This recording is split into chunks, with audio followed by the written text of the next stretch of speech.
Right now, organizers in Park City are making final preparations for a major musical event. The Park City Song Summit is a 4-day festival featuring dozens of singers and songwriters, just like it sounds. This is songs. Fox 13's Scott McCain is live with how this event is about more than just music, though, Scott. Yeah, good morning, guys. And I guess you could call it sort of a Woodstock of wellness. The artists who are taking part are going to be breaking down their songs and how they go about the process of songwriting in TED Talk type, little conferences during the day, followed by live performances in the evening at venues up and down Main Street.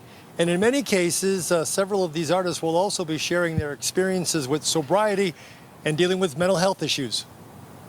Anderson is the founder and driving force behind the Park City Song Summit. What I sought out to do, and my mission, is to bring some normalcy and some clarity to the issues of mental illness and addiction. The retired lawyer and musician from Tennessee moved to the mountains of Park City to flee the rat race and focus on his mental health. I was at a point where it's like, I either want to end my life or I'm going to have to really dedicate myself to recovery after years and years of relapses. I'm filled with gratitude this week, Scott, because I'm celebrating 15 years of sobriety. He says music was a tremendous help.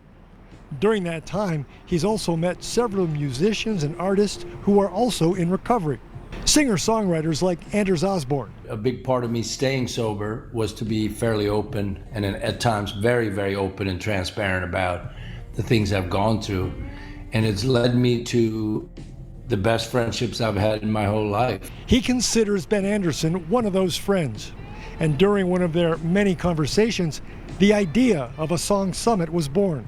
And to use Park City as a way through mind, body, spirit wellness to be able to reconnect with themselves, connect with nature, connect with their colleagues, and to use this as a time to breathe, to relax, to hike, to meditate, and to feel like this is not work, but rather it's a cool hang for them to see their friends and to come to the mountains. More than 24 artists, including Mavis Staples, Jason Isbell, and Anders Osborne, are all taking part.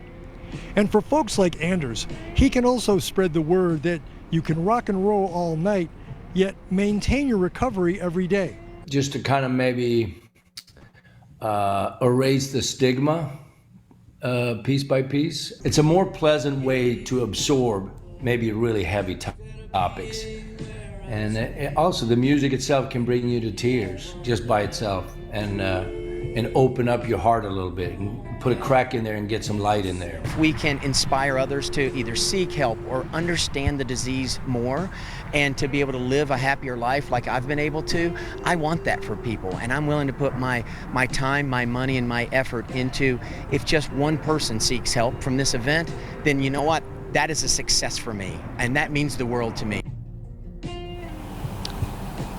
Yeah, Ben and Anders and the others say, look, this is in no way passing judgment on those who care to partake in alcoholic beverages, but for them, their lives are different now. And, this is a situation where there will be options for those who choose to not partake. There's going to be mocktail bars available, also Zen spaces, and access to public or to mental health officials from the University of Utah. And all of this gets underway next Wednesday, and it runs through the following Saturday. And there's going to be all kinds of performances, as I mentioned, up and down Main Street. And we'll have more information on our website, fox13now.com. For now, we're live in Salt Lake City. Scott McCain, Fox 13 News, Utah.